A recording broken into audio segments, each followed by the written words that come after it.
కొద్ది రోజులుగా చైనాను కలవరపెడుతోన్న హ్యూమన్ మెటాన్యూమో వైరస్ హెచ్ఎంపీవీ ఇప్పుడు ఇండియాలోకి ఎంట్రీ ఇచ్చింది.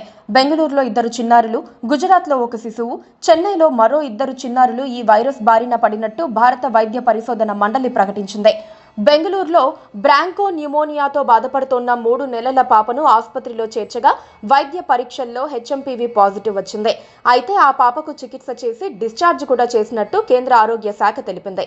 అదే ఆసుపత్రిలో అదే సమస్యతో బాధపడుతున్న 8 నెలల వయసున్న బాబుకు కూడా హెచ్ఎంపీవీ పాజిటివ్ వచ్చింది. ఆ బాబుకు చికిత్స చేస్తున్నామని, ప్రస్తుతం కోలుకుంటున్నాడని వైద్యులు తెలిపారు.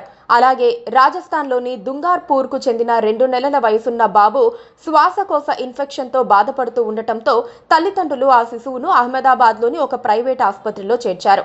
డిసెంబర్ 26న ఆ బాలుడికి హెచ్ఎంపీవీ పాజిటివ్ వచ్చింది. తొలుత ఆ చిన్నారికి వెంటిలేటర్ చికిత్స అవసరమైందని, ఇప్పుడు అతడి పరిస్థితి నిలకడగా ఉందని వైద్యులు తెలిపారు.